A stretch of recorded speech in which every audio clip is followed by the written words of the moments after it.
Hi, my name is Katie McLaughlin, and I'm the founder of McLaughlin Method. In this video, we're going to talk about potential. And this topic around potential and being a consultant of potential came to me through the L&D Cares Career Growth Summit. So thanks, friends, if you're watching.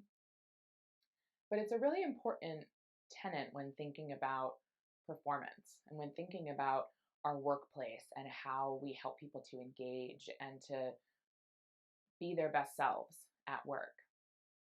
Because ultimately, when people are their best selves, when they feel like they can show up at work as their best selves, that's when they can really perform. And that's when we can start to rely on them to do more when needed, to bring their best ideas, to also to show up and offer criticism when it's warranted. In business, we need our employees to be engaged and to be thinking about what blockers are going to come up rather than always being kind of that yes person. So, in order to shift your mindset, in order to be a consultant of potential, we need to start thinking about what potential really means.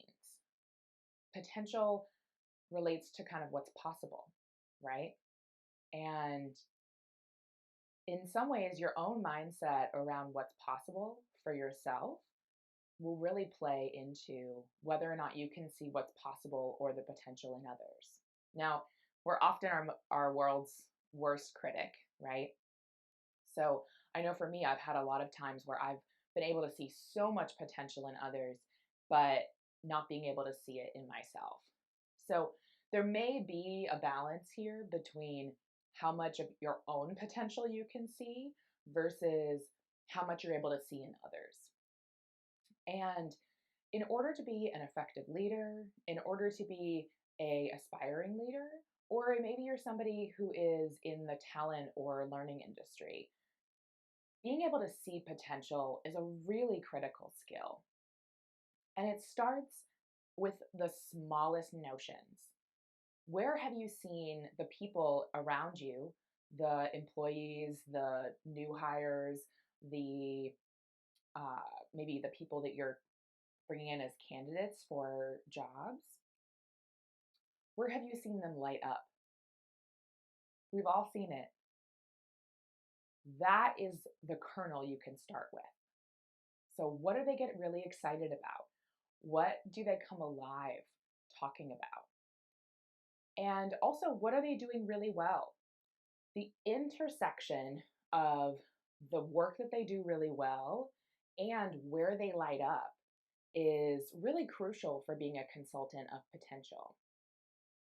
It can be really easy for us to put our own judgments or lens onto someone's career based off of things that we wanted. There's a ton of movies out there about the prima ballerina who actually kind of hates ballet, but their mother really wanted to be a ballerina. Now, I love these movies because I love dance, but you can probably think of other examples where we or others have taken the path that was encouraged by people in front of us, whether that's our family, our mentors, our leaders, because we were really craving that kind of care. And I really want to challenge us to be looking to cultivate the potential that is most aligned with that team member's desires and be sure to check our own biases or assumptions about what this person can or cannot be. So, as we start to see their performance, so activities where they are really shining or creating really great work, really great outcomes, I encourage you to really break that down. What are the skills involved in creating those really great outcomes? So, for example, you might have someone who is a really effective implementation specialist, They're the person who, speaks with your customers, connects with them.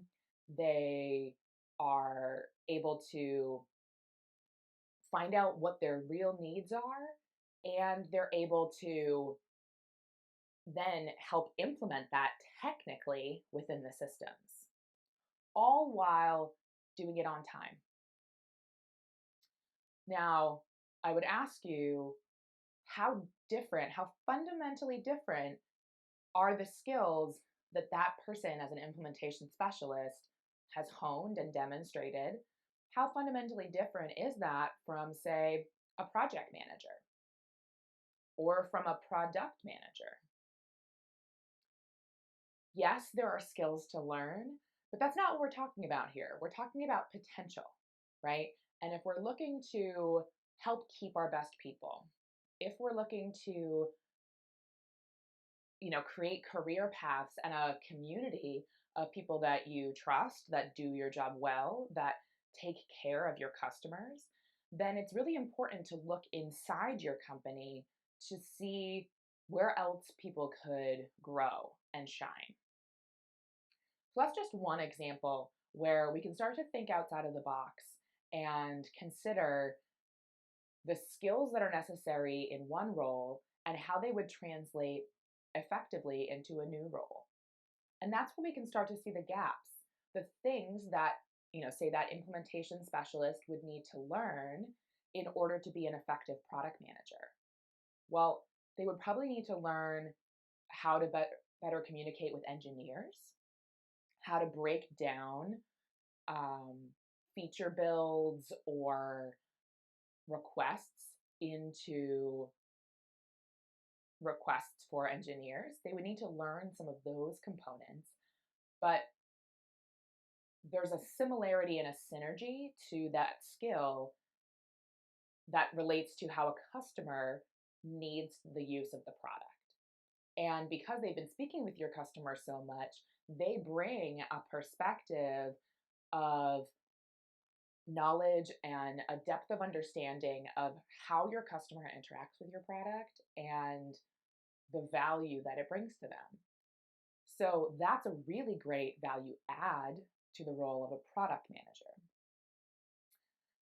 So that may not have been your first thought when you thought about where else could I use the implementation manager. There's also a lot of connection for implementation managers back into the sales organization or into your customer success organization. It's that discovery mechanism, being able to have a really good conversation and be able to articulate the value of different features, of the services that you provide. That's a really crucial skill in both of those roles. So those are some of the ways that you can start to think about seeing potential in others and how you might use that potential that you see in order to help you, again, create a more engaged team. Because when people feel like they have opportunities and that someone else within the organization sees their potential, that's a huge boost to engagement, which, as you know, is a huge boost to productivity and ultimately business performance.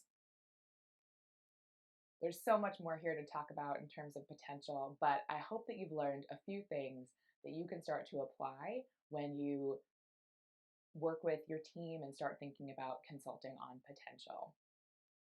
If you want to learn more, check out McLaughlinmethod.com, and I'll see you next time.